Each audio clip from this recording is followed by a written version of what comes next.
is just a huge honor for me today to be podcast interviewing Dr. Joe Gould, who's been practicing in Southern California since 2001. His general and cosmetic dental practices treat patients of all ages and offer a broad range of treatments. Dr. Gould gained experience in pediatric dentistry, geriatrics, and hospital dentistry in Vancouver, Canada for 10 years before moving to the Los Angeles area. He's been treating obstructive sleep apnea in Manhattan Beach for several years before he was diagnosed with sleep apnea in 2015. His research into the underlying cause of this strange new disease led him to create his new sleep restoration program designed to change the public's perception of the ever-growing epidemic of insomnia and sleep apnea. His new book, The Modern Epidemic, describes a new organic health paradigm regarding treating autoimmune disease and chronic illness organically without pharmaceutical medications. The program focuses on sleep as an anti-aging, as natural regeneration. His ultimate goal is to transform the world of insomnia, snoring, and sleep apnea with his unique sleep restoration program. He strongly feels that sleep disorders are both reversible and preventable, which opposes what is commonly accepted in medicine. Approaching his 30th year in healthcare, his primary focus is on treating and preventing sleep apnea. This syndrome is not what doctors think. It's not caused by obesity. It causes it. His new company is focused on simple, organic, common sense preventive healthcare. I'm so glad to get you on this show because when I think of vitamin D, the first thing that comes to my mind is you and your gorgeous bald head, because you've been harping on vitamin D for a long time, and it took a pandemic before I started wondering what the hell is this deal. But I have to admit to you, when I got I got all the way out of dental school in '87. They never even mentioned sleep apnea. I mean, it just wasn't a thing. And why did I go all the way through school without them talking about it? And why is it such a big thing now? That's a lot of great questions to ask. It starts to get complicated because we sort of need to back up and talk about what the root cause of sleep apnea is. And once we understand what's at the root cause, then we can sort of think about, well, why is this increasing everywhere? And what would it have to do with the coronavirus? And it's a complex topic, but that's what I'm here to discuss. Well, you know what?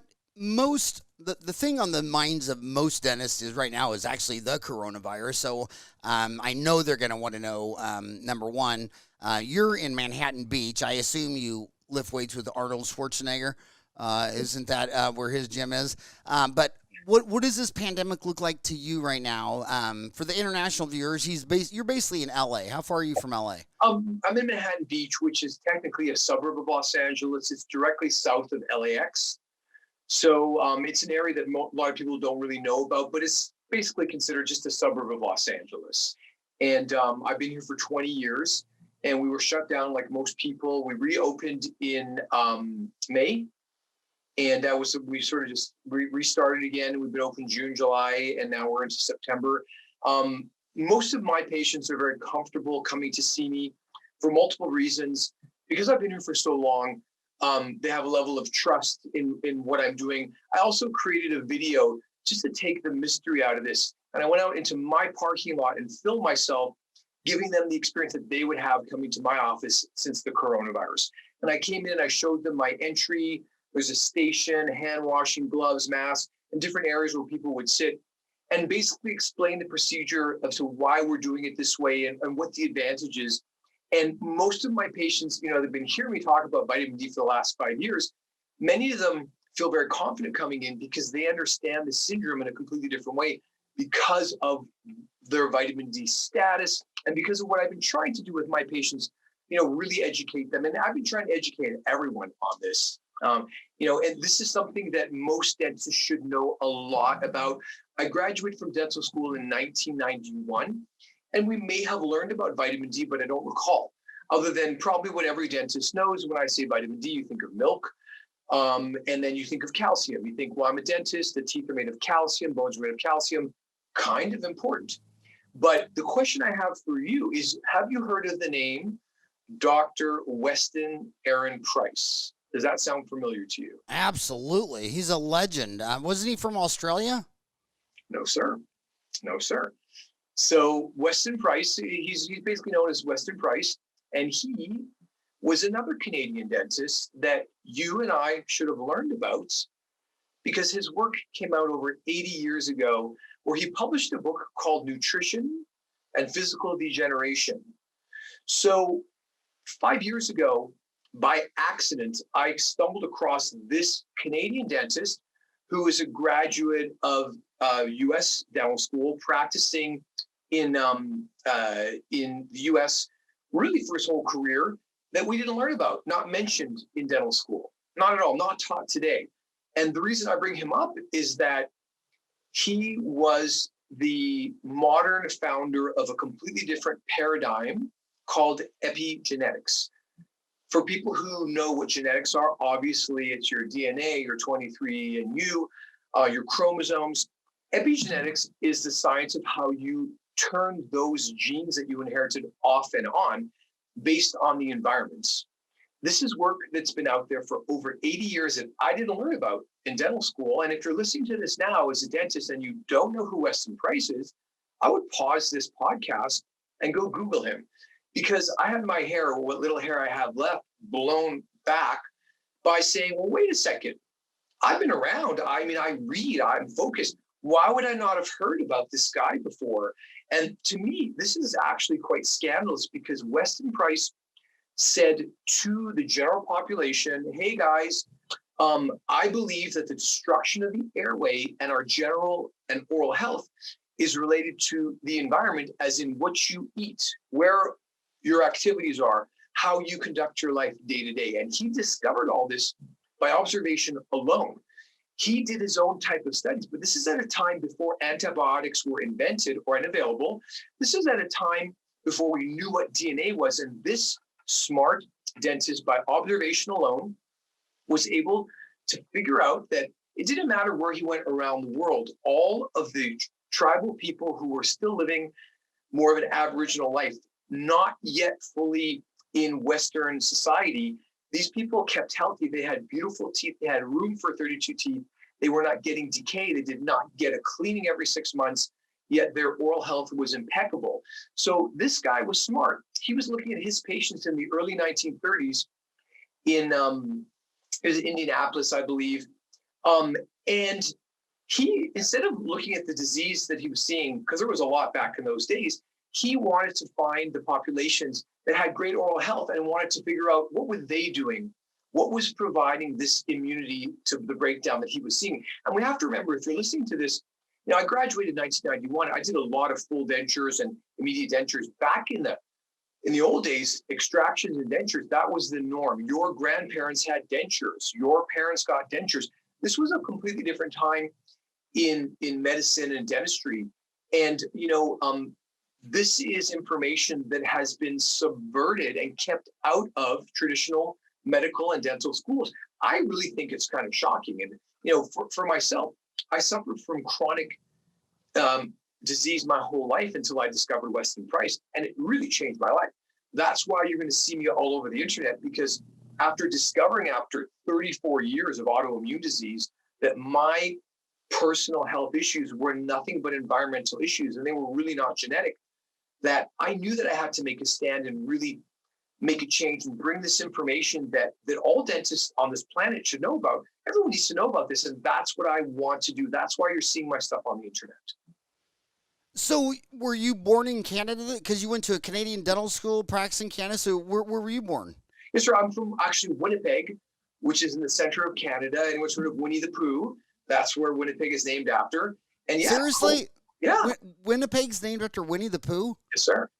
Huh. I learned something new every day. That is amazing. So are you not to change West? You could ask me anything you wanted, because people need to hear this. This is interesting stuff. So go on. Okay. Is this basically Weston Price? His book was Nutrition and Physical Degeneration, and what was the name of his book? Yeah, Nutrition and Physical Degeneration. Is that the caveman diet? Not at all. Okay. So this is something so when I say Weston Price, Nutrition and Physical Degeneration, if you don't know right away, it's nothing that you've seen. This is something that, again, if you're a dentist, When I read this book, it's mind blowing. The photographs in it are incredible, and we have to think about well, how can I explain? Like, if you go to the doctor and they don't know that you have a heart, they're kind of missing out on a big chunk of how your body's put together. Okay, we did not learn about the value of natural chemicals, vitamins, minerals, because they cannot be patented and they have been omitted from the traditional medical paradigm. And this is something that happened a long time ago. The issue is that these natural chemicals, vitamin D, vitamin K2, B vitamins, these are Mother Nature's chemicals and tools. Big Pharma doesn't care about them because they cannot make any money off of these. So the entire medical paradigm is skewed towards our current situation, where we're better in dentistry. We're more into prevention and caring for our patients. We're much more into healthcare rather than sick care. But traditional medicine is all about the training that the doctor gets. I come in to see you, you're the doctor, you write a prescription to hide the symptoms of what's wrong with me. And that's how our allopathic medical system works. And it works really well for a lot of things. If I get hit by a car, I'm going to go to the finest, most accomplished Western medical doctor. If I have autoimmune disease and I'm obese, I don't know what's wrong with me, I'm going to go find somebody who has a completely different perspective. And those are functional medicine doctors. And that's something that's kind of new. A lot of people listening to this may have patients who've gone to see a natural doctor, and those can be amazing or they can be terrifying. You can get somebody who's going to put an ear candle in your ear and light it, or you're going to get a competent, educated medical person who has great experience and can research and really focuses on science, but is not focused on the pharmaceutical medications that the paradigm that we all came up in is focused on. We have to understand that big pharma and the medical insurance industry, they have not sworn an oath to do no harm. They have not. Their job is to make money for their shareholders. They don't care about you as a provider or patients. They don't care. This is business. And so we have a major mistake happening. Some pivotal information was kept out of all of modern medicine and dentistry. And what you're seeing with the coronavirus is the fallout of this failed medical paradigm. The concept that most people don't understand what vitamin D is, they don't know and track their level, it's terrifying. When you understand what vitamin D is, you're never going to forget it. This is one of the most important things because it regulates so much in our bodies that we know nothing about, our doctors know nothing about, other than too much is toxic. That's where we're at. The idea that in 2020, when someone gets sick from the coronavirus and someone dies and somebody doesn't even feel it, how could it be that we don't know what the root cause is? I can tell you, it's not obese people. The obese people, they're the low vitamin D people. And we can go through some of the details, but that's how it works. When your vitamin D level is low, your body thinks it's winter. Simple as that. I always tried to match words with actions. You say this, but you do that. And I remember when I got out of school, it was troubling for me to watch the cosmetic dentist. They'd start with a case of someone with like a mildly crowded tooth, and the next slide, 8 teeth were filed down with a pencil sharpener, and you're just like, God, it was just so aggressive. But then I noticed on their own kids, they made them do braces, and they always do this. And when I got out of school in '87, I was born in Kansas and went Creighton in Nebraska and Missouri. Very Midwestern. Everybody was conservative, and holistic was just crap. And the dentists, they just say it's crap until they get sick. And the American answer is, oh, well, Big Pharma's got a pill for you, so just take this pill 3 times a day. And it's funny how dentists, they don't, until they hit rock bottom with Big Pharma, they don't turn around and say, okay, I'm going to try to do this with diet and exercise. Well, I want to make it very clear that, all of my patients and all of my friends and other dentists, everyone's trying hard. They're actively exercising and trying to eat right. The problem is that we were never given the right rules. And what people think is healthy is the opposite. And that's the hard part. Now, the other issue is that, for someone like myself, this was very obvious because I was sick right from the get-go. I had my tonsils out at age 4. I was a sickly child. I started gaining weight in the 4th grade, and I was diagnosed with Crohn's disease at age 14. And then I was placed on Big Pharma's medications because I was told, just like anyone listening to this, if you have a child or you yourself or you know somebody who has autoimmune disease, not just Crohn's, we're told that that's genetic.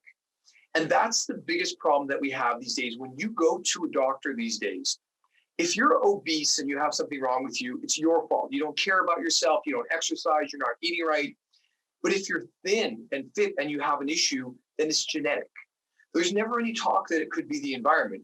And that's what I found out. So I followed my doctor's recommendations. I took Big Pharma's medications over the years. I tried all of those different medications as they came out. I worked with my doctor. I was told nothing about diet. Doctors still don't know. If you treat Crohn's disease, you don't know anything about diet because that's not the paradigm that Big Pharma is interested in. So for me, when I fell out of the current paradigm, I was a believer. Why wouldn't I believe it? My parents took cholesterol medication. You know, the world that we live in, we're being bombarded by these media messages that we believe in these things. We believe eat less, exercise more. We believe that fat makes you fat. We believe that red meat causes cancer. This is all a bunch of nonsense. And people need to understand, even healthcare providers like dentists, that we are being manipulated by the powers that be for nothing other than profit. That's it. And you're hearing about this now. Everything's plant-based. Humans are animal-based. I don't care about plant-based. Veganism is dangerous. Vegetarianism, wrong for the environment, unhealthy for us. But that's what you're going to see. My patients feel guilty when I say, do you eat red meat? They're like, oh, well, I don't like it. I don't have it very often. I'm like, whoa. How could the food that humans evolved on for 99.9% of our evolutionary history, meat, have suddenly become toxic? It's not the meat, it's the bun and the fries. It's what they're feeding the animal. It's the antibiotics they give the animal. It's the corn, grain, and soy that these animals eat. That is not their food that makes this unhealthy. And red meat is one of the healthiest things in the world you can eat, as long as it's grass-fed, organic, and is basically sustainable. That's the best thing you can put in your body. That's not the message that we're getting from our doctors. They're measuring your cholesterol.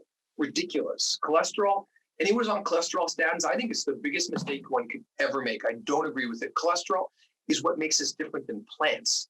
It's what holds us together. Really important. So these are my opinions, I did the research, and what I found was that we're being told all the wrong information, and we're even preaching the wrong information. I preach the wrong information. I follow the wrong information.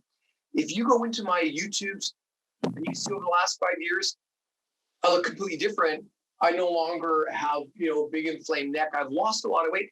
I weigh exactly the same weight. I still weigh 210 pounds, but I look completely different. My body composition has changed because I switched my diet. I switched my eating. I got off all pharmaceutical medications, and I supplemented the missing pieces of what was wrong with me for my life. And it's shockingly easy. And so this is the world that I'm getting into. And again, as a 14-year-old undergoing these medical procedures, this is tragic. And it was completely unnecessary. My Crohn's disease disappeared after 34 years without anything. That's kind of that. This is this is pretty interesting stuff. And it's not just me. You can Google these diseases and vitamin D, and you'll find studies. You won't find big ones because Big Pharma's not going to sponsor any big studies. They're going to discredit vitamins as quackery every time. I always look at, I try to see, if you tell me plus, I know additions followed by subtraction. I know multiplication followed by division. I try to see the other side of that. And I try to, I think all sapiens have, we basically all have the same brain. I don't think any rational person would look at an anthill and say that ant over there is smarter than that one over there, or this dolphin's smarter than that one there.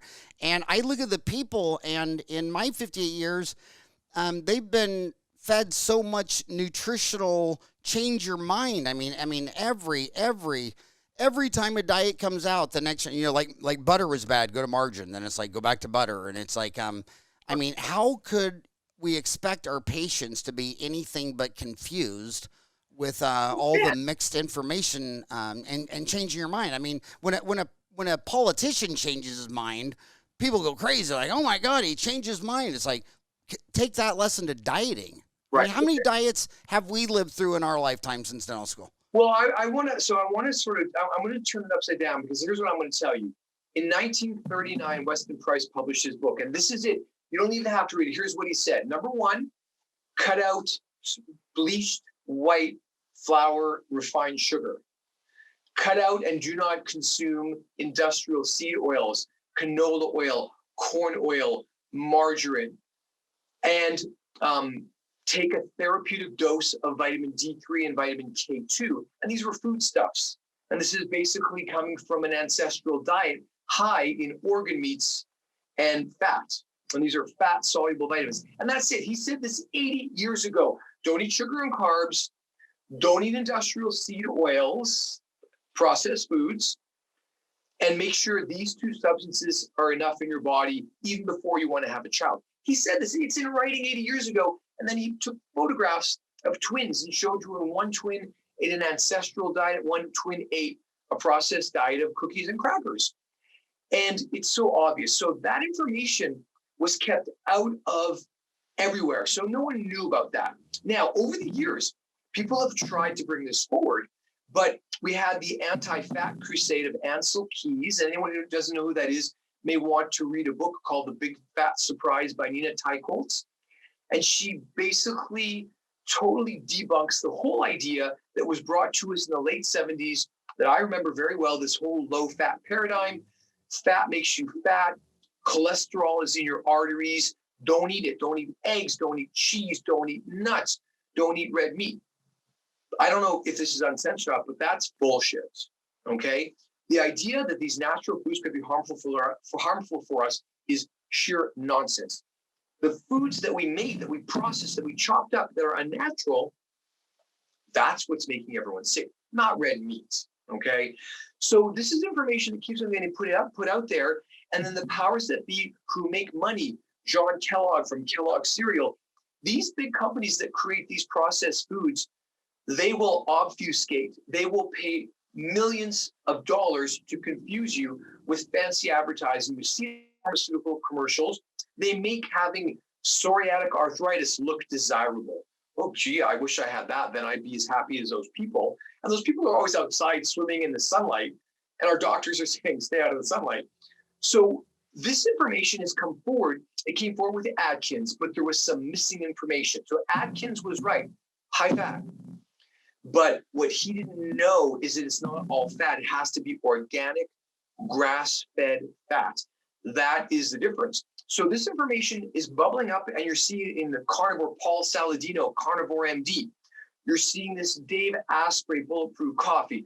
You're seeing these biohacking gurus say high fat, low carb, but it's not all high fat. If your fat is high, is coming from industrial seed oils, if your fat is coming from an unnatural source, trans fat, vegetable oils, this is the toxic fat. And the reason is irrefutable because it comes down to the atomic structure of sugar in fats. And it comes down to a chemical or an element called deuterium. And so the real truth is that these fats that are unhealthy, and sugar and carbs in general, are very high in something called deuterium. Deuterium is a stable hydrogen isotope. And hydrogen on this planet comes in three forms: protium, regular hydrogen, deuterium, and tritium. Hydrogen is the first and simplest element, and not knowing what deuterium is kind of our downfall. That's what makes high fructose corn syrup bad for you. Deuterium is what makes sugar, pasta, bread, gluten, carbohydrates bad for us. It's loaded with this deuterium stuff, and this is not natural to have that much in your food. Deuterium is a natural component in this environment, on this planet, and in this universe, but too much of it makes you sick, causes cancer, and kills you. And it's that simple. That's why I had to speak up at this point in time, because we're at this point where these guys are saying, hey, eat meat, and the vegan movement is coming in strong. Plant-based everything. So the entire scam processed food industry, they are pivoting to plant-based. And they'll tell you their trash bag is plant-based to make you buy it, because we're being socialized to believe that anything animal is bad for you, causes cancer, fatty meat, bad for you. animals bad for the planet. We need to be plant-based and eat kale. It's all bullshit. Total bullshit. Plants were always our fallback food. Animals, meat is our primary food. And as we start to see the powers that be, the James Cameron of the world who's a vegan, these powerful people who have these media tools are going to try and manipulate your thoughts to make you believe that eating animals is cruel and bad for the planet when the opposite is true. Farming is cruel to animals and bad for the planet. Almost all farming, but especially monocrop farming with agrochemicals.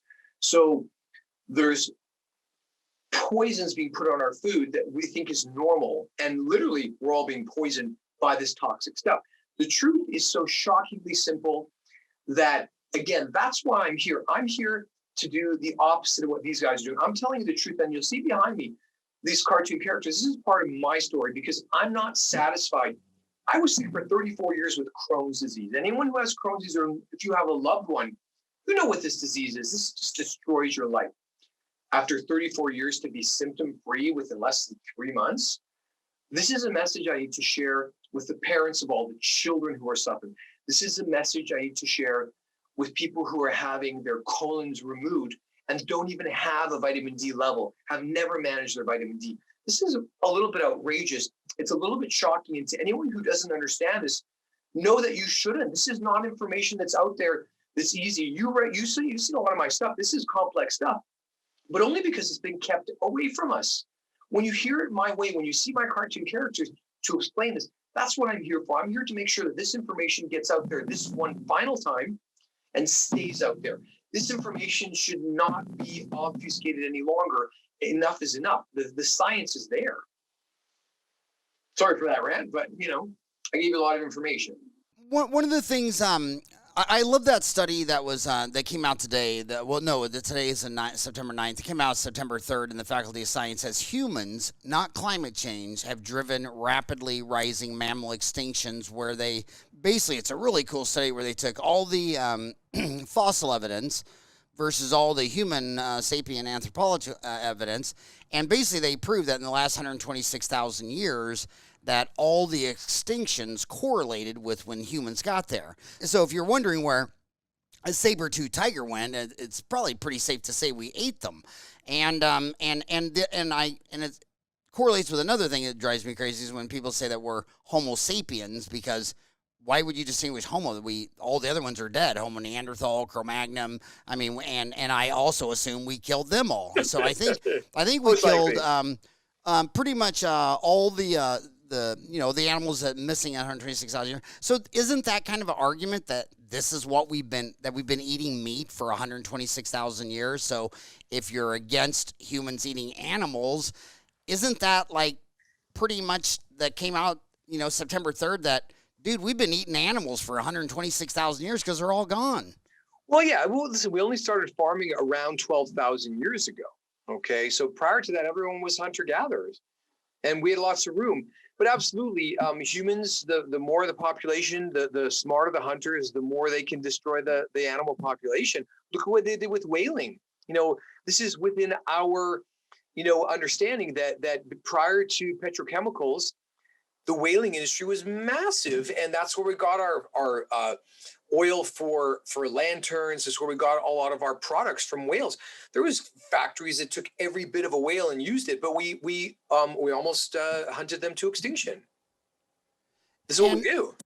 And even that, I always try to see the positive in everything, and I just think it's pretty damn cool that in the 1800s, Homo sapien was able to go out into the ocean that covers 70% of the world and kill 99% of the whales. I mean, even though it's a tragedy for the whales and all that stuff, It's pretty damn cool that a damn walking ape a monkey who lost his tail could go get 99% of the whales. And top of the food chain. That's what we became. Top of the food chain. But I want to bring you back down to vitamin D, because it seems like since the pandemic came out, I mean, there's 2 or 3 studies a week, coming out on vitamin D. Why is vitamin D, out of all the vitamins there are, why is that one the one most associated with the pandemic. I can't think of another vitamin associated with the pandemic more than vitamin D, though. Well, vitamin D is not a vitamin at all. It's a hormone. It was mislabeled a vitamin because at the time that it was discovered, they were discovering all of the vitamins, vitamin A, vitamin B, vitamin C. They came across this substance and they said, oh, here's another vitamin, vitamin D. But vitamin D is different because it's not a vitamin. Most dentists listening to this will know that vitamins are cofactors for enzymes. Vitamins are often broken up and different chunks are used for different pieces. And, vitamin D is very unusual. I like to think of this as a metabolic hormone. This is made when humans are outside in the sun, but not just any sunlight. Now, as the sun rises in the sky and goes down, and as we're supposed to be outdoors naked, every bit of those wavelengths of the sun have different effects in our bodies. Right now, we're focused on vitamin D, but there's a myriad of other chemicals that are made by sunlight, by the radiation and different wavelengths on our body. Vitamin D is made by UVB radiation, a very narrow band of UVB radiation, right? I think it's 280 to 315 nanometers. So this is something that as the sun shines on you, the cholesterol in your skin, which is our building block, one bond on the B ring of carbon is broken, and that changes everything because when you look at a molecule of cholesterol, it's a 2-ring carbon molecule, and it's rigid. Once you break that one bond, you change the whole resonance of the molecule. Now it can rotate on this axis, and as it vibrates, like everything does, its resonance changes profoundly because you break that one bond, and now you have this molecule that can rotate in all these different directions. This is the molecule that life on this planet uses, made from the sun. This is our connection to sun. Just like melatonin is the chemical that all life on this planet uses in darkness. So these chemicals that exist in animal life in our bodies, these were a result of evolution. The environment that we live in, the sunlight, the earth, and the minerals, we were custom designed by the laws of physics to exist on this planet, like all animals. And as we evolved, we fit into our particular niche here, and we excelled. So our bodies were created by this radiation, and now our doctors are saying to stay out of the sun. Humans are solar-powered animals. We take a charge off of the sun, and it makes so much more than just vitamin D. That's in the news now, and I'll tell you why. I'll give you the story, but we make more than vitamin D. You make nitric oxide when sunlight hits you, and that is a vasodilator. When you go in the sun, your blood vessels expand out towards the sun. If the sun was toxic, our blood would be running away from it, but that's not what happens. And the reason is that the sun itself charges our body and activates our circulatory system. So heart disease, I know that people think it's caused by eating too much red meat and too much shellfish and maybe too much butter, but it's not. It's caused by staying out of the sun and eating the wrong foods. Simple as that. Like all modern chronic disease, they all have the same root cause. So why are you hearing about vitamin D?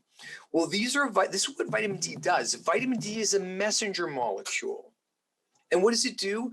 It goes to any of the cells in your body, specifically to the nuclear receptor, and then allows you to transcribe different genes. And your body will choose which genes it wants to upregulate based on whatever other chemicals are in the area. Vitamin D, it doesn't act alone. It forms a complex like almost everything in our body, and it depends on what we need to be able to make. It's called gene expression. We all learned about it in dental school. If we don't have enough vitamin D, you cannot transcribe multiple different genes. So what does this have to do with the coronavirus? Well, first of all, you have to understand what this is. This is not a vitamin. So vitamin C helps with the coronavirus. Why? It's a very powerful antioxidant. It's critical for the production of energy in the mitochondria and the electron transport chain, but it's a cofactor. It's an antioxidant. Vitamin D is a messenger molecule which upregulates transcription of specific genes. Simple as that. So when you go to PubMed and you put in whatever topic you want to put in pancreatic cancer, you want to put in Crohn's disease, type in vitamin D, PubMed, and then choose your topic, and you're going to see studies that come up.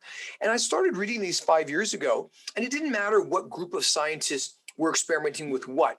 They all noticed that when they gave people vitamin D, whatever disease process they looked at got better. And these guys were like, oh my God, this vitamin D, this is like a miracle drug. When we give it to people, it doesn't matter what the disease is, they get better. Imagine if you showed up in an emergency room 40 years ago, nauseated, passing out, cold sweat, cold clammy hands. They, oh my God, what's wrong with this person? Well, let's give them water. And they would get revived because they were dehydrated. You'd say, well, this water, this is amazing. If we give everyone this water, this water could work for everything. Every single person on this planet is dehydrated of vitamin D, except for someone like me and some people out there who actively manage their vitamin D. So these scientists are scratching their head. They're taking this population of people who have X wrong with them. They give them vitamin D and they go, oh my God, they got better. This vitamin D is related to this.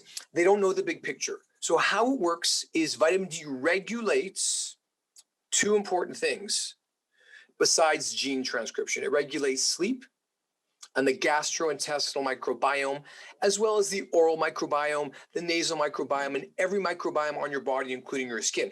Vitamin D regulates what type of microbes will be present anywhere. Any barrier cells are specifically tuned to be able to keep what kind of bacteria they want with them. That's why you'll notice if you raise your vitamin D level, your body odor will change. If you have acne, the acne will disappear. This is a cure-all, fix-all, because most of the syndromes and disease processes that we think are normal are nothing other than vitamin D deficiencies. What's the big deal if you don't sleep right? You can't stay healthy. If you do not have the right gut microbiome, you cannot make all the chemicals that we need to keep us healthy. And that includes dopamine, serotonin, it includes GABA, it includes neurotransmitter, it includes B vitamins, it includes all these incredible things that our gut microbiome makes. Now, their DNA, the actual genes of our microbiome, outnumber ours 100 to 1. So we really rely on these tiny single cell creatures for their waste products. We feed them and protect them, and they give us the right chemicals. And this is such a complex system. To think that we can take some probiotics and be like, oh, I'm all good, is crazy. A healthy microbiome is diverse, and the healthy microbiome will make all the right vitamins, chemicals, including anti-inflammatory cytokines.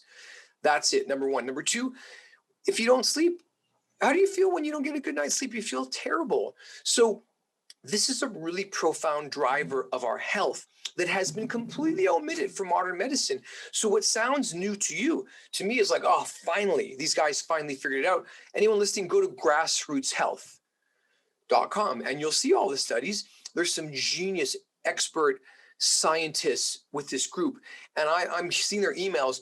We've been talking about this for more than 5 years. I found out about this only 6 years ago. Weston Price figured this out 80 years ago. Now the rest of the world is going to figure this out. And you're going to see this, that big pharma is going to continue to obfuscate. They're going to belittle. They're going to quackify. They're going to throw doubt into everything.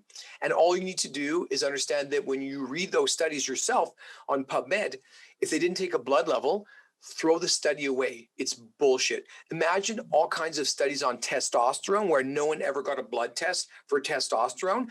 Would you rely on a study where they gave a dose of testosterone but never took a blood level? Vitamin D should be measured in your blood. And anyone who's listening to this who's never had a vitamin D test, it's about time. I hadn't ever been tested in my whole life until I was 48 years old, was my first vitamin D test.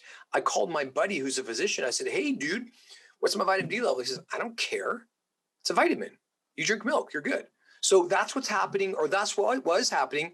I've been screaming this for 5 years and nobody really wanted to listen until now that people are dying. So I didn't really want a pandemic, but this is the right opportunity. I've been developing my products about vitamin D, my cartoon characters for a long time. And I think people are ready to understand that our health isn't what people think. It's completely different. Most of the things that people listening to this are doing are wrong. You're avoiding red meat. You're eating a plant-based diet. I wouldn't touch beans or oatmeal with a 20-foot pole. Toxic to humanity. Wouldn't touch it. That's my personal opinion. Please do your own research. Well, speaking of testosterone, since we're both bald boys, there's a lot of anti-aging dentists who are actually taking testosterone. and other things like that. And the big one actually was that started this whole movement that I was aware of living in Phoenix, halfway between you and me, was Palm Springs. There was a Life Extension Institute of Palm Springs that a lot of dentists on Dental Town were going. What do you think of the dentists doing hormone replacement therapy, anti-aging, and taking testosterone? Me personally, I don't think that's within the scope of practice. And I have a very broad view of the scope of practice. Okay. So what I want to focus on is in my wheelhouse. What does this have to do with craniofacial growth and development? What does this have to do with the muscles of mastication? What does this have to do with oral, general health, breathing, and that type of stuff? Do I want to get into hormone therapy replacement? I really don't want to. I don't have that training. What I do want to get into is hormone replacement therapy for vitamin D, but I want to educate. And anytime I can get something from a food product is much better than any pill could ever be.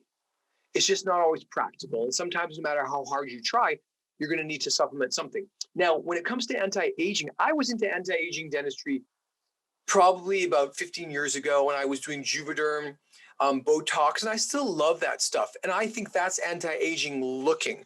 What I discovered about sleep and regeneration is true anti-aging. You can go and get stem cells taken out of you, spun and re-injected into you, but you have to understand what you're doing. That's not natural. I want to exhaust all natural therapies before I move on to something that's as serious as that. You know, that's unusual. And I actually don't even recommend stem cell therapy for anyone who doesn't understand what autophagy is. What autophagy is? Autophagy, self-eating. Okay. If you don't know what that is, don't get stem cells because you don't want to be doing that. You have to understand that our bodies work completely differently than what doctors are telling us. And autophagy is basically a cellular setting where your body goes and breaks down all the junk that's been lying around. Failure to enter into autophagy is how vitamin D and cancer intersect. You cannot get into autophagy without a high enough level of vitamin D because you can't transcribe the actual protein structure called an autophagosome. And that's literally how our bodies clean up all the cellular debris and all the broken down proteins, the toxins and all that. And this is a completely different way of thinking that is out there, but you have to know where to look. That's why I wrote my book, to put all this together into one nice, neat little package, because as I'm telling you this as a dentist, you should be nodding and saying, oh yeah, not like, what? What's this? What's that? I was so blown away that this is just not known or taught. And my goal is to share the information and not just say, you don't know this, but to help people to incorporate this information into our lives. What do you need to get into autophagy? You need two things. You need a therapeutic or evolutionary level of vitamin D, and you need to have time-restricted feeding, intermittent fasting. And that's why you're seeing this come up and up. You'll be hearing more about time-restricted feeding, intermittent fasting, because that's how we evolve. Feasting and fasting is what I call it. You find an animal, you kill it, you eat, you may not find an animal for 2 weeks. Humans did not evolve to eat 3 meals a day with snacks. This is so unhealthy because it overwhelms our body with deuterium. Back to that word. And that's the character behind me, this guy right here, that's deuterium. And that's why when I say deuterium, it should mean nothing to you, but now you have a cartoon character to link to that word. So deuterium, where's deuterium? What's that? Where's deuterium? This is deuterium right here. So this is deuterium. This is vitamin D3. I call her your guardian angel. And this is vitamin K2. So vitamin D3 and vitamin K2, you need to know about these. Dentists need to know about this. Orthodontists need to know about this. We're healthcare providers. This isn't right.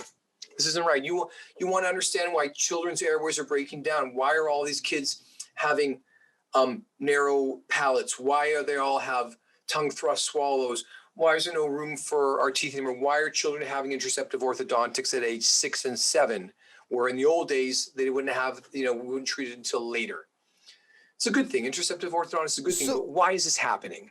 Why? So where do, is your upcoming book, The Modern Epidemic, is that on Amazon yet, or is that published yet, or? Not published yet. I'll be releasing an ebook preview. It's 100 pages. that's interactive, that's going to show you all of the things that I have developed for this.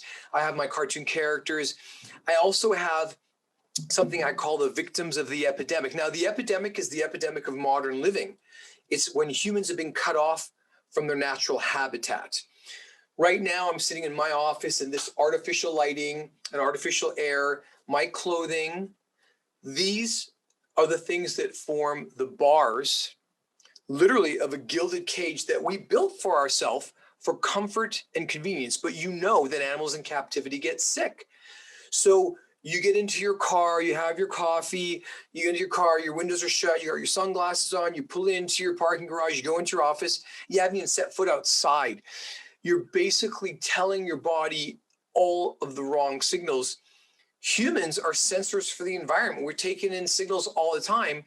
And in the old days, if you didn't pay attention to the sensory input coming into you, hearing a twig snap, seeing a shadow, you could literally get eaten by a predator. These days, it's exactly the same thing, except that if you're listening to the wrong information, following your doctor's orders, listening to what medical insurance is telling you to do, that information is wrong. And you're going to die just like being eaten by a predator, except that you're going to die a long, slow death from chronic inflammatory disease that your doctor thinks is your fault for not following his recommendations to eat hard, healthy grains. And it's your fault because, you know, they gave you the rules, eat less, exercise more. I don't know why you're obese. Oh, wait, did we even check to see if you had sleep apnea? No, this is still sleep apnea. And the syndrome that I describe is basically premature aging. That's what it is. So the understanding of how our health works is just completely upside down and backwards. And I'm not the only one. I didn't come up with this. I found this out and I'm putting this together in a way that can be memorable because this is some complex stuff. It's quite simple, but you know, this is at the root cause of the modern health, you know, the destruction of our health, the increase in cancer, increase in heart disease, increase in neurodegenerative disease. Does anyone out there listening to this really think that they're going to find a pill for Alzheimer's? They're going to take this pill, it's going to be made of jellyfish or whatever, be clinically proven, and then you're going to take that pill and you're going to be fine. It's nonsense. This is a lifestyle disease. These diseases of neurodegenerative diseases are the diseases of improper aging. And they're what happens when you take a human animal that's supposed to be sleeping at night and you put a pillow over its face over and over and over. And that poor animal is being choked and goes into the fight or flight phase where they're supposed to be resting and digesting. That's how you burn out a human early. Chronic intermittent hypoxia causes brain cell death. This syndrome is what everyone's coming down with. Now, whether you end your life through Parkinson's or Huntington's or your genetic background plays a part. I got sick, I got Crohn's disease. You're Irish, you'd come down with diabetes. Everyone is a unique snowflake, but when you choke these animals and you starve them and you cut them off from one of the essential elements of life, sunlight, what you get is a sick person. And I lived my whole life as that sick person until I discovered that I had sleep apnea. And that was the impetus for all this change because it didn't make any sense to me. I learned about sleep apnea. I'm looking for some obese person who doesn't care about themselves. They're going to have to wear that CPAP. I'm going to make them an oral device. I'm going to save them. So sleep apnea is very different than what people are thinking. And if you've gone and taken a weekend course, you already know how hard this is. And don't hurt your patients. If you do and treat sleep apnea and you do not know what a morning repositioner is or an AM realigner, again, pause this video now and do some Googling. You're hurting your patient.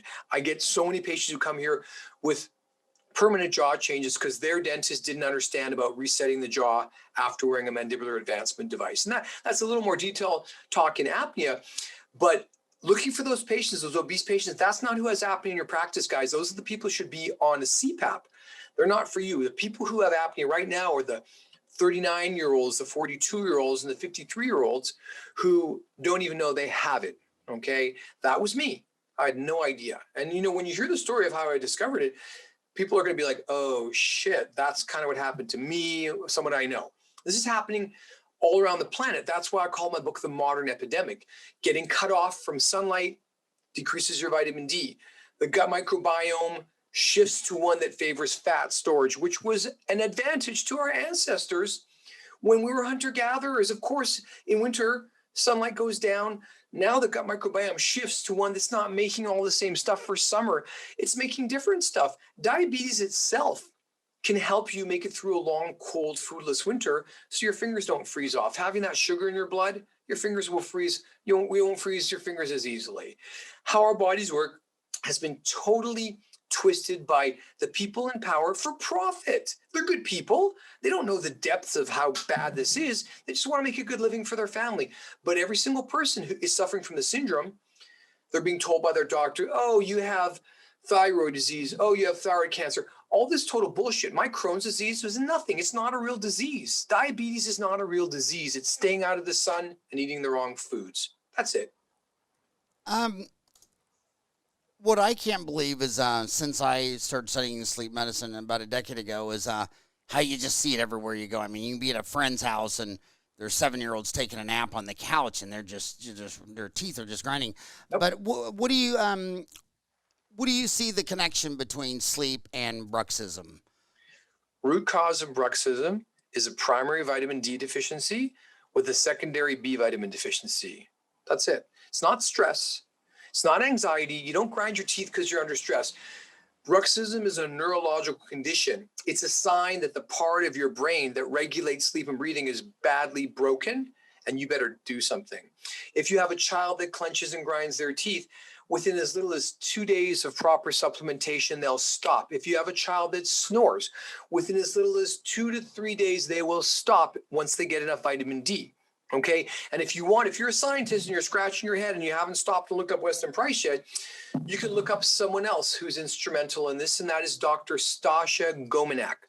10 years ago, this woman came out and said, hey guys, I think sleep apnea is caused by low vitamin D. And everyone said, F you, you quack. That's what happened. 10 years later, I found her 5 years ago. She saved my life. You can hear my podcast with her on my YouTube station. What's her name?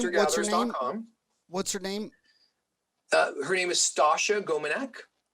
Stasha Yep. Gominak. Gominak. She's one of the. She says she's one of the only Gominaks on the internet. You type in Gominak, spell it any way in sleep, and she'll come up. She is my guru, and here's what she discovered. She said, and this is the one reaction that she feels very comfortable with it in the brain, in the actual neurons in the brain. If you do not have enough vitamin D, those cells cannot transcribe the enzyme choline acetyltransferase enough. These are active pacemaker cells that are pumping constantly. And if you don't have a high enough vitamin D level, you cannot make choline acetyltransferase. What's the big deal? Well, acetylcholine is the primary neurotransmitter of the parasympathetic nervous system, rest and digest. And acetyl-CoA is part of acetylcholine. And the other piece of this is pantothenic acid, B5. So she discovered that without enough vitamin D, you can't make enough of this enzyme. Secondarily, the B vitamins are supposed to come from the gut microbiome. They're not supposed to come from food. They can, and we'll take them from food. But this is made by our gut microbiome. Those microbes make B vitamins. And we use those B vitamins, specifically B5 pantothenic acid, for our neurotransmitters, and not just for sleep, for so many different things. Now, as you become more and more vitamin D deficient, it's most likely that other B vitamins start to mess up other disease processes. And again, I've got a lot of stuff out there. You can Google this stuff, but it's a simple destruction of the homeostasis of our bodies because we do not have the chemical elements that we had when we were evolving. Staying out of the sun and eating low-fat food and low cholesterol food, not sleeping properly, this is the root cause of modern illness. And we have one more thing to add in, and that's this guy. This is the wild card. This is my cartoon character of glyphosate. Okay, glyphosate is in the herbicide Roundup. You can buy it at 7-Eleven, but don't. You can put it on your lawn and your children can be getting it all over them. It's in your food. It's in almost everything. That you can't even get away with it. This is the amplification. This is why you're seeing this more for a couple of reasons. Reason number one, low-fat diets, bad news. Reason number two, avoiding the sun, very bad news. Reason number three, this glyphosate that's in every single bit of food that's processed, except for anything that's grass-fed, because if you spray glyphosate on grass, it dies. So if you eat grass-fed, you get healthy all of a sudden because you lose this stuff. Why is this so bad? Because this interferes with the enzyme that activates vitamin D. So when I say coronavirus and vitamin D, you think, well, what about India? What about Brazil? Why are people vitamin D deficient in these hot countries where it's sunny all year round? Because all their food is loaded with this stuff. This interferes specifically with the CYP, the CYP enzymes that activate vitamin D. If you can't activate vitamin D, your doctor can't test it. So when people go to the doctor, look, I spend a ton of time outside, and their doctor goes, you're low on vitamin D, they may want to ask themselves what they eat. If they eat processed foods, if they eat vegan, vegetarian, oatmeal, beans, all these carbs are loaded with this shit. This is toxic. And how it kills us is shocking. And this is spreading around the world. So this happened here. The obesity and epidemic of sleep apnea is all related to this villain, and this is a villain, because it amplifies vitamin D deficiency in multiple different ways. The other thing that this stuff does is it interferes with some specific enzymes, the enzymatic pathway called the shikimate enzyme pathway. Now, this is something that humans don't have, but all plants and all microbes have it. And if you destroy the shikimate enzyme pathway, you destroy your ability to make dopamine, serotonin, melatonin. You disturb your body's homeostasis because you have put a foreign substance in there. So this maybe sound very, very confusing, but it's very simple. That's why I have cartoon characters, heroes and villains. These are the villains. I made them cute because you're going to hear a lot about these guys. That's Deuterium, that's Glyphosate. These two guys, this is what's making everyone sick. All right, that's it. Now, if you don't exercise, sure, people are trying hard. They're doing the right stuff. And people are not getting better. They're eating the wrong foods. You're snacking all day long, eating plant-based stuff, eating fruits and vegetables. Whoever said that fruits and vegetables were healthy? Who? Where is that? Well, sounds like music to me. The problem I have is being 100% Irish. When people say you can't eat grains, I mean, I don't think they realize that you can only make alcohol out of barley, hops, yeast, maize, rice, rye, wheat. I mean, what are the Irish supposed to do?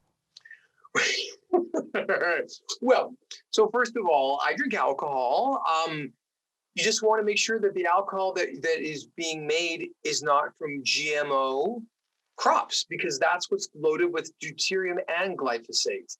That's what monocrops does. That's what high fructose corn syrup does. That's what omega-6 oils do. These are not the foods that humans evolved on. These were creations by technology in the early 1900s. And these are not the foods that are right for our bodies. You can eat them, but you're not going to live a happy, healthy life. Think about what death by natural causes is. Does anyone know what that means? Maybe you live till 120, you never get sick, and you die peacefully in your sleep. Well, why do you think you die in your sleep? You die from sleep apnea. When did people used to get sleep apnea? A lot later in life. Who's got it now? Kids, babies. So, during World War II, lots of inventions are made when governments decide to spend a lot of money on something. I mean, no one cared about Einstein's paper until they had a reason. They threw so much money at it. The Japanese, they thought during the war that they would lose shipments of sugarcane from South America and the Caribbean. So they, not only did they figure out how to take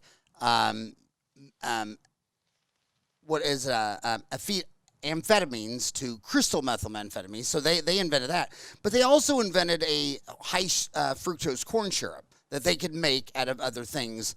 Do you think high fructose corn sugar is different for the human? Because, like you're talking about that, we didn't eat that until the Japanese invented it. But do you think that's affecting our body differently than, say, sugar cane? So yes and no. It depends. Is this a GMO crop? Does this have glyphosate? And again, I'll break it down. There's two villains, deuterium and glyphosate. Now, deuterium is natural. So deuterium is found in fruit, but if we think about the fruit that we eat now, that you can ship to, so I grew up in Winnipeg, so it's the middle of winter, it's 50 below, literally 50 below. And I can go to the grocery store and buy blueberries that are really sweet, or cherries that are really sweet that came from Chile, and they got flown in. Now, I thought that'd be a good thing that we have this great technology. I'm getting these beautiful antioxidant fruit coming from around the world. This is so good for me, but it's loaded in deuterium, and deuterium is balanced in the environment. The sun and the intensity of the sun will dictate how much deuterium comes up out of the oceans into the food. Fruit is loaded with deuterium, but the fruits that our ancestors ate were not so sweet and not so big and not so fast growing. We have 12,000 years of crossbreeding of fruits. So if you're sitting in Edmonton or Winnipeg eating this delicious fruit, and you're in your house, and you can't go outside, this is not what Mother Nature intended. Mother Nature in that environment intended you to eat whale blubber to survive. So the amount of deuterium in high fructose corn syrup is massive and amplified. And what's the source? Is it a GMO product? How much glyphosate's in there? And I call it like a 1-2 punch. Deuterium destroys mitochondria, and glyphosate is a glycine analog. It'll get taken up anywhere where glycine is. And glycine is one of your 20 coding amino acids. That's pretty important stuff.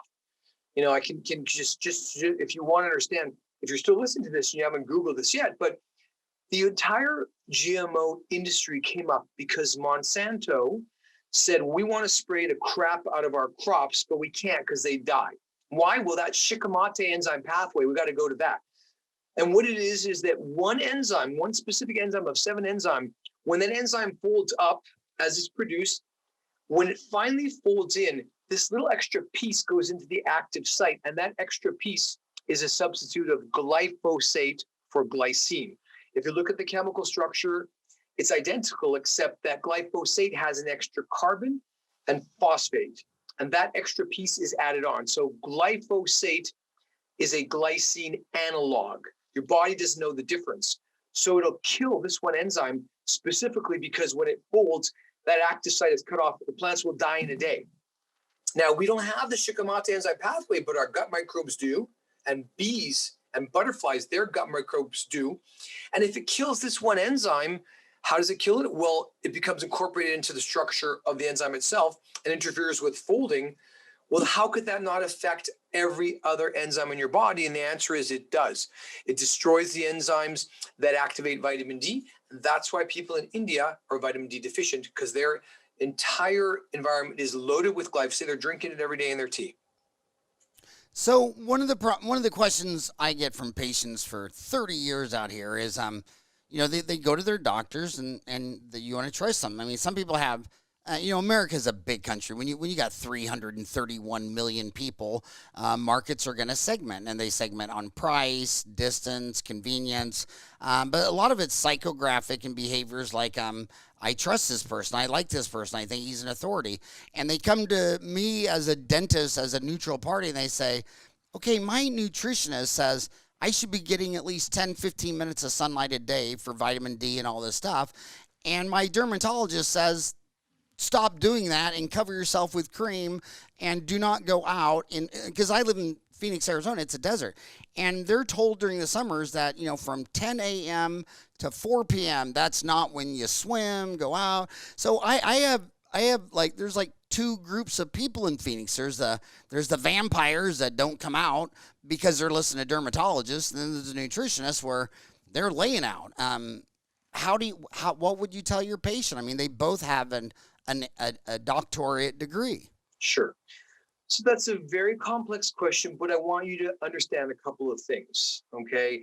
These dermatologists, they're all kind, good-hearted people. They've been given the wrong information. They don't know what vitamin D is either. Any sane dermatologist, so I sort of want to lay this out a little differently before I answer that specific question. When you find out what vitamin D really is in your body, and when you see that you're not going to find anyone on this planet, not one person with a vitamin D level of 50 and cancer, go find me that person who doesn't supplement and didn't have cancer first, okay?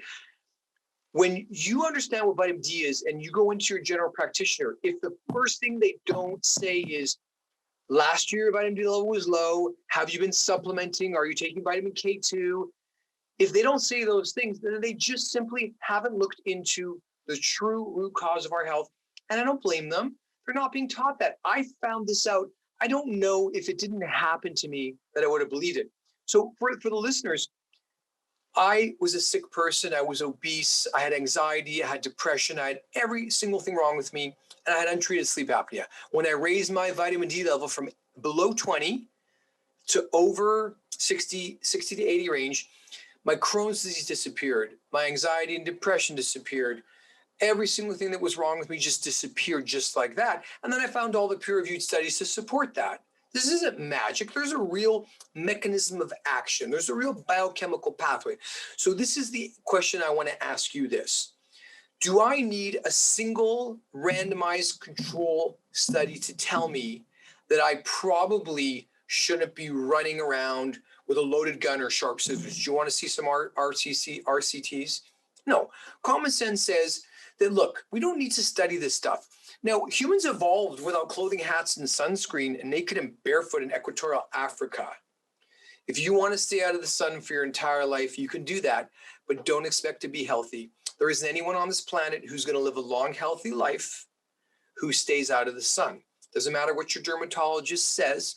Doesn't matter how many studies they're going to show you. They can irradiate a mouse with UVB radiation and say, look, it suppressed the immune system and caused cancer. It's not how we work. Everything's multifactorial. If you want to believe your doctors that think that anything that Mother Nature makes, like shellfish or red meat, is harmful, then you can believe that. If you can be fooled by great advertising, by the companies that make sunscreen and facial creams, if you can be, you want to be fooled by them, that's great. But ultimately, what this comes down to is what your body is understanding. But you cannot fool Mother Nature. Mother Nature literally is the laws of physics, and her rules don't bend for anyone. I don't care if 1 million dermatologists tell me to stay out of the sun, it's still wrong. It's not natural. Can I survive outside of the sun? Sure. Can I thrive? No way. When you learn about all the important things that sunlight does in our bodies from the minute the sun comes up until it's gone and the absence of light, when you understand how our bodies really work, you wouldn't even ask that question. It's silly. Now, there's no reason to put your face in the sun. It's out there enough. Don't lie out in the sun with your face exposed. Cover it. Okay? But if you have a job, an office job, you wear clothing, go outside, expose your body. Now, can a human being live in Scottsdale or Phoenix without air conditioning, on their own, without having complex environments? Maybe. Who did it? The Native Americans. What did they do? They had an ecosystem. They had their water sources. They weren't out there when it's 120 degrees out in the sun running around like morons. Hunter-gatherers are smart. People who have common sense are smart. So yeah, you live in Arizona, it's 120 degrees a lot of the year, and you have a pool in your backyard. Don't go lie out and keep your face in the sun. Sure, that's too much sun exposure. Maybe even lying in the sun is wrong. Go for a hike. Take your shirt off. Wear a long sleeve shirt. Take it off for a while. What I say to people who insist on wearing sunscreen is go to the beach, take off your clothes, set a timer for 15 minutes, and then put your sunscreen on. At a minimum, you're going to let your body take in the unadulterated rays of the sun. And if you think that sunlight isn't instrumental into our health and evolution, go back and take a look at some of the stuff that I posted. Sunlight is instrumental to health and happiness. You're not going to be happy without it. I don't care which dermatologists agree with that. I'm not interested. They can do that for themselves, and I'll see them in my office for a mandibular advancement device or a CPAP if they do not supplement their vitamin D. You do not need to get all your vitamin D from sunlight, but that's how we were designed to get it from sunlight. You can get it from food. So what is your practice like? I mean, are you doing cleanings, exams, fillings, root canals? I mean, are you doing a full spectrum, or how much of your office is sleep and diet and everything that you're talking about? Well, practicing general dentistry, what I found is that, I started screening all of my patients for sleep apnea. When I found out I had it, it clicked. I saw the symptoms. They're plain as day. Scalloped tongue, bruxism, red throat. But look at your 42-year-olds, look at your 47-year-olds. These are the people that have it. I did all these beautiful makeover cases where I did all this cosmetic dentistry, where I had this idea in my mind that this people's occlusion was wrong, and they ground down their teeth. I went back to all those people. They all had severe apnea, every one of them, because that's what it looks like. We grind down our teeth.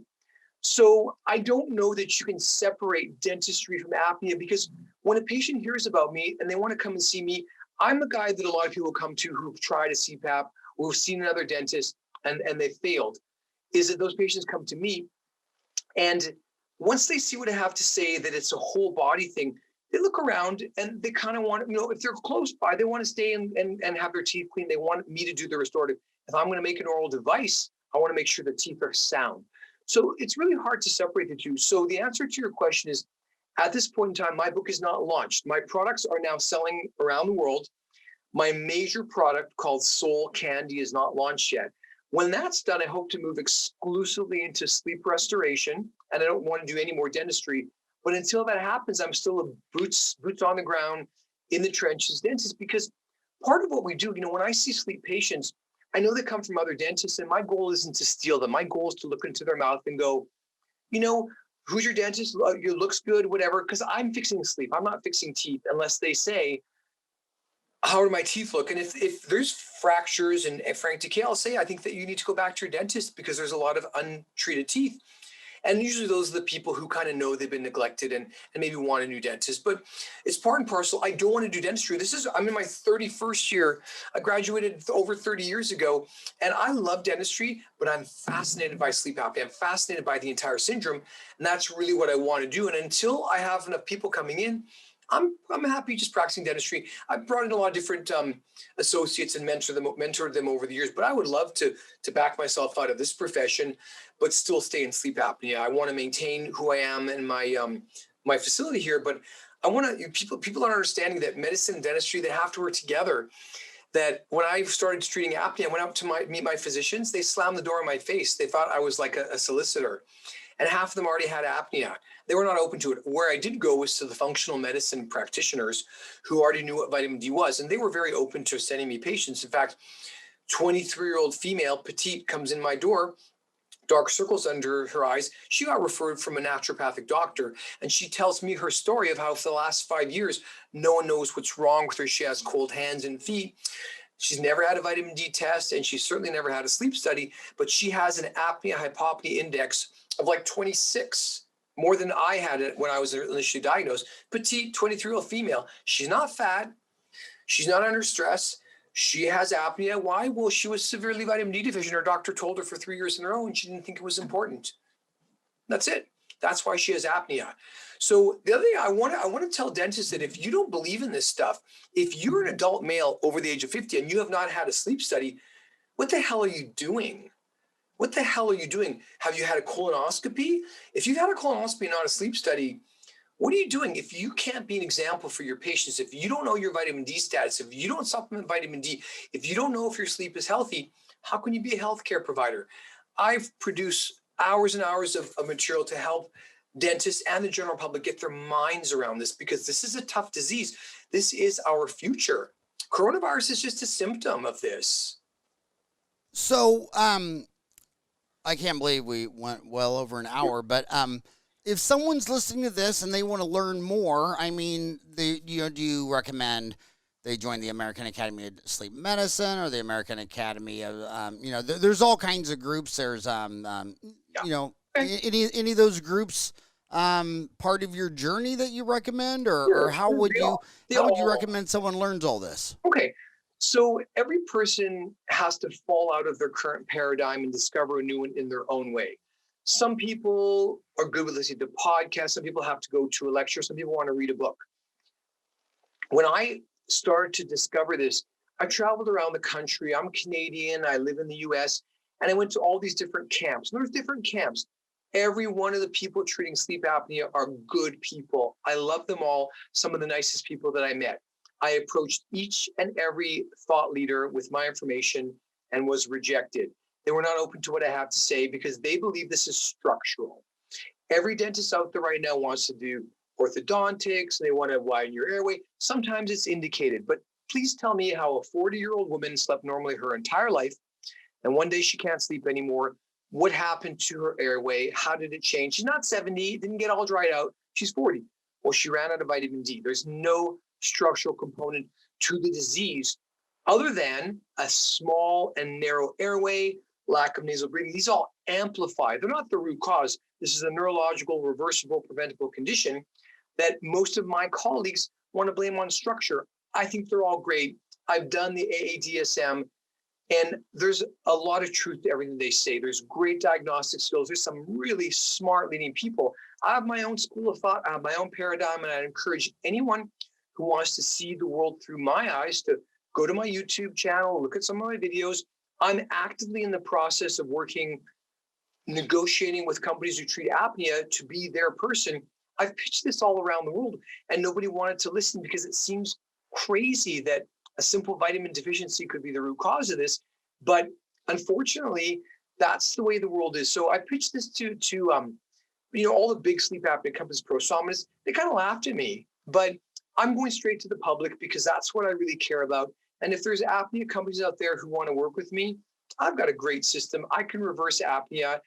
Can it be permanent? I think that you can't fix or repair something unless you understand how it truly works and why it broke down in the first place. I don't believe that any of the guys out there right now, aside from Stasha Gomenek, who's not a dentist, I don't know any guys out there who are doing exactly what I mean. There's a few guys who understand a little about vitamin D and that, but this is my work. This is my discovery. This is my 30 years. This is my story of how I basically had 34 years of illness. It was really bad. I have a completely different life now, and I literally suffered so badly. And the part that hurts the most, it was all for nothing. The only good thing that came out of this is what I'm doing today. And the people that I can reach, and I'm talking to every dentist listening to this, Bruxism is a vitamin D deficiency. I know you'll be in denial of this forever, but that's the truth. If you clench your teeth during the day, you're really low. If you just clench or grind at night, then you're low potentially for the first time in vitamin D. And if your vitamin D level is 60 or 70 and you still clench and grind, then you're B vitamin deficient. Simple as that. I can't make it any, more obvious, but it's a lot of information. There is no one place to get all of this except for my website, my book. I have not geared my materials towards dentists yet. I have a whole sleep restoration program. You can see my company's Modern Sleep Solutions. This, I have people who follow me. I have patients who contact me from around the world who contact me saying, I'm wearing a CPAP and I still can't sleep. Well, what are they supposed to do? What kind of surgery is that person going to get? They come to me and they go, I had a guy, he literally is in tears saying, I've been wearing my CPAP. I don't know what to do. He's on a testimonial on my website. So this is something very different. As a dentist, you're seeing this every day, that scallop tongue. Go to my Instagram feed. You can see a little baby whose tongue is doing this wagging motion. That's sleep apnea. That's what sleep apnea is. It's a misfunction of the part of the brain that's supposed to be controlling the airway. That's it.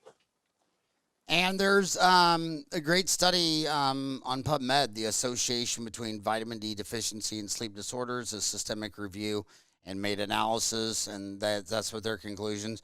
But I love my favorite quote about you. My gosh, let me get it right here. This dentist is basically a mad genius, a high-speed, high-energy idea factory, and a true artisan. And you can't get a better compliment than that. If that's the worst thing they can say about you. Well, they can say some thank you. They can say some bad stuff. What people can smell sincerity and honesty. And all I really want to do is help both my patients, my colleagues, and my compatriot human animals around the world to let people know there's a better way. And that literally, you see the logo behind me, that represents the sun, and the red, blue, green, and yellow, air, earth, fire, and water. Humans need to reconnect to the elements of life. We are literally separated ourselves out like we're something special. We've literally forgotten that we are a part of Mother Nature's environment, and that if we do not give our bodies what they evolved to have in abundance, we're never going to reach any kind of level of health, and you're certainly not going to age well. I'm 54 years old.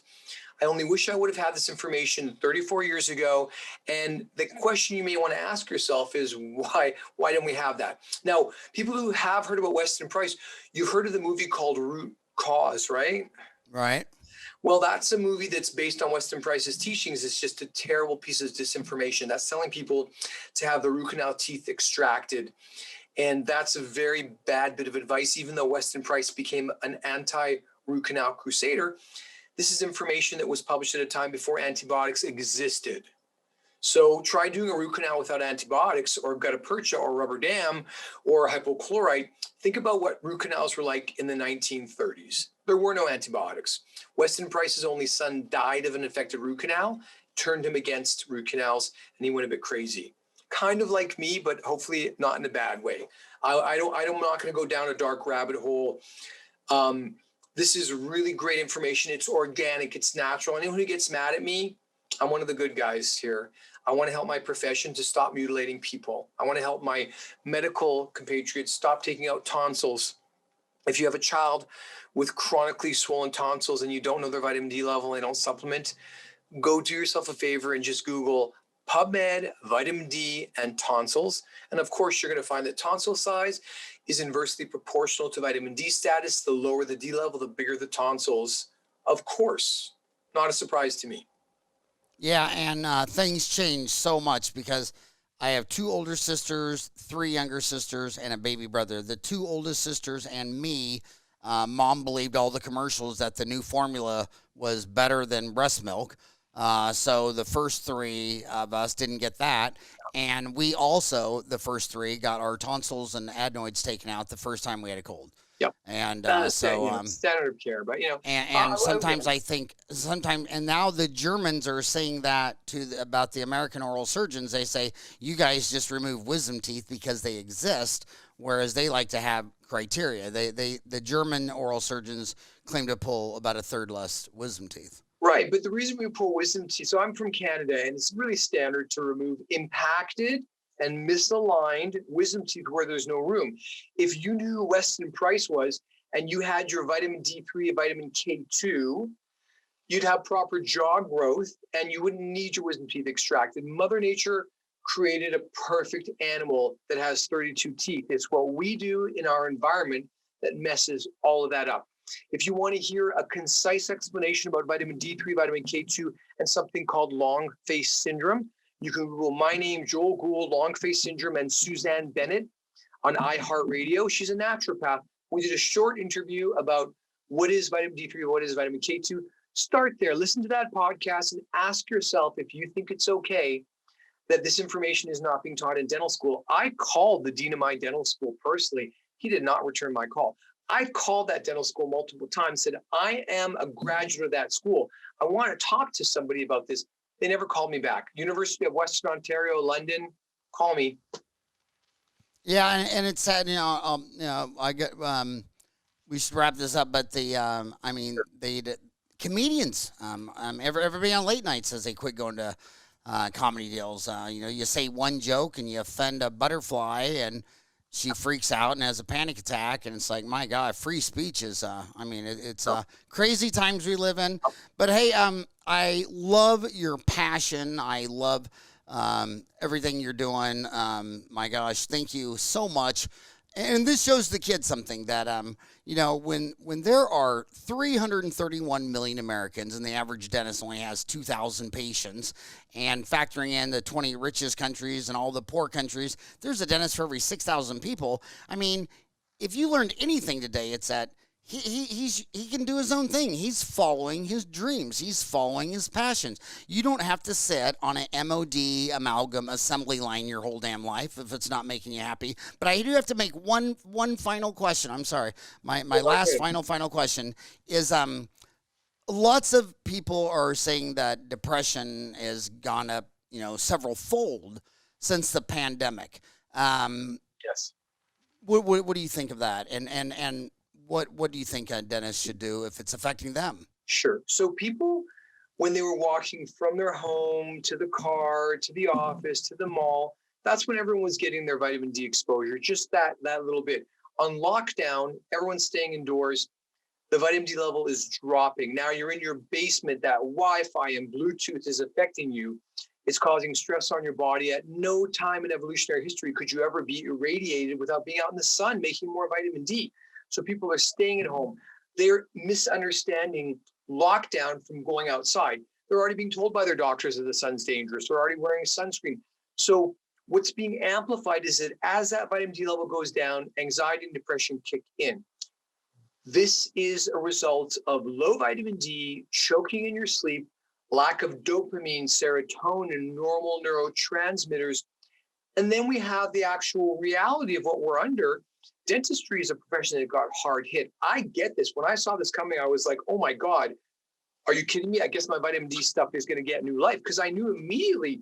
As soon as this happened, I told my closest people vitamin D, and they're like, oh yeah, sure, Joel, you think everything is caused by low vitamin D. When you understand the paradigm, it makes sense.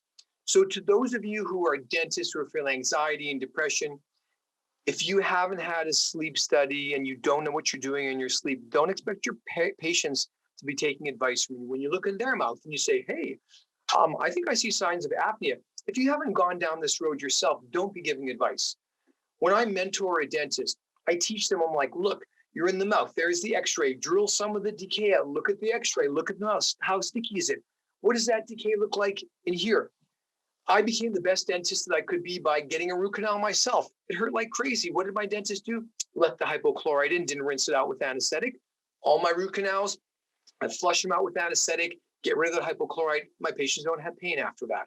So you're in a process where you, like I was, could literally be suffering this. If you clench and grind your teeth, you're wearing a Brux guard, you're already at high risk for apnea. It doesn't mean you have it yet.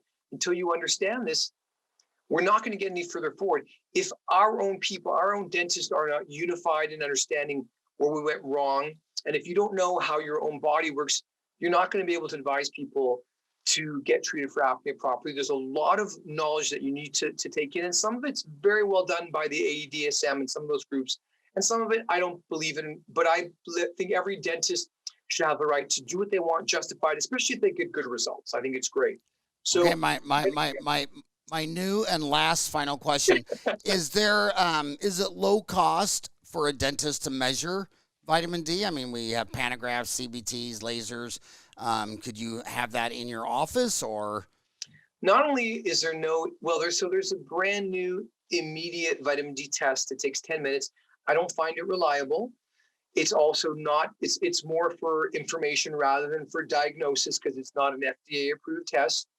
You can order a test on Everlywell, and I would get a 4-pack because you're going to want to test your vitamin D more than once and do a finger prick and send it in, or you can go to your doctor and get a blood test. Unless you're actively doing blood for doing implants, when you're taking someone's blood out and spinning it and putting it back in for implants. I forget what it's called. That's a very big up and coming thing as well. The dentists don't take blood. We're doing enough stuff, but yeah, we're legally allowed to. Scope of practice. Can I draw blood?